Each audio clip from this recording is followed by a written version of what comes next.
December 23 అనేది తెలంగాణ ప్రజల పాలిట చీకటి రోజు. మరి కేసీఆర్ గారు తన ప్రాణాలని లెక్క చేయకుండా మరి ఆమరణ నిరాదీక్ష పూనుకున్న మరి డిసెంబర్ 9th రోజు కేంద్ర ప్రభుత్వమే దిగొచ్చి తెలంగాణ ఏర్పాటు చేస్తున్నామని చెప్పి కేంద్ర ప్రభుత్వం తరఫున యూపీఏ మరి ప్రభుత్వం తరఫున చిదంబరం గారు కేంద్ర హోంమంత్రి ప్రకటన చేయడం జరిగింది.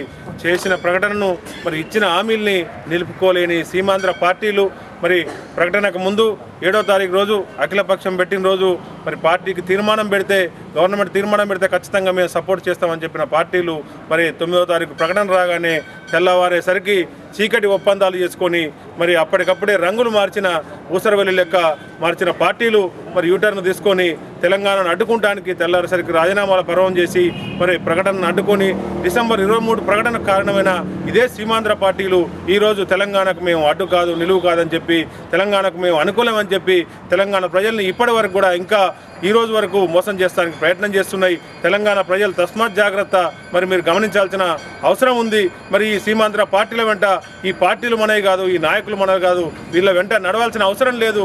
వీళ్ళ వెంట ఎంతవరకు నడిచినా అంతవరకు తెలంగాణ రాకుండా అడ్డుకోవడానికి ప్రమాదం ఉంది. కాబట్టి ఈ వైఎస్ఆర్ పార్టీ అయినా మరి తెలుగుదేశం పార్టీ అయినా ఈరోజు కిరణ్ కుమార్ రెడ్డి అయినా ఎవరైనా తెలంగాణకు అడ్డుపడే వ్యక్తులు తప్పితే తెలంగాణ సాధించే క్రమంలో ఎవరు కూడా మనకు అనుకూలంగా ఉండరు.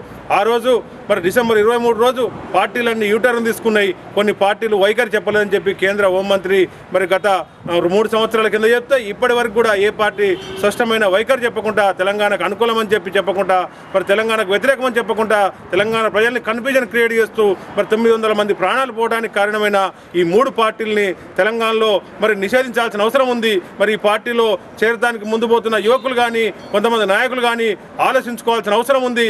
మరి ఈరోజు తెలంగాణకు రాకుండా ఉండడానికి ఎవరి కారణం అని చెప్పి గమనించాల్సిన అవసరం ఉంది. కాబట్టి ఈ 23 అనేది తెలంగాణ ప్రాజెక్టుల పట్ల ఖచ్చితంగా మరి చీకటి రోజు. దీన్ని మరి అన్ని పార్టీలు కూడా మరి తెలంగాణకు అనుకూలమైన సంస్థలు వ్యక్తులు కూడా మరి ఈ పార్టీలు తెలంగాణలో తిరగనీయకుండా తెలంగాణ పరిమళ దాకా తరమాల్సిన అవసరం ఉంది. తెలంగాణ సాధించుకునే వరకు కూడా ప్రజలందరూ ఏకం కావాల్సిన అవసరం ఉంది. తెలంగాణ విద్యార్థులు యువత అందరూ కూడా ఏకమై మరి తెలంగాణ సాధించే వరకు కేసీఆర్ గారి నాయకత్వంలో తెలంగాణ వస్తుందని చెప్పి నమ్మి మనం ముందుకు పోదామని చెప్పి ఈ సందర్భంగా చెప్తున్నాం.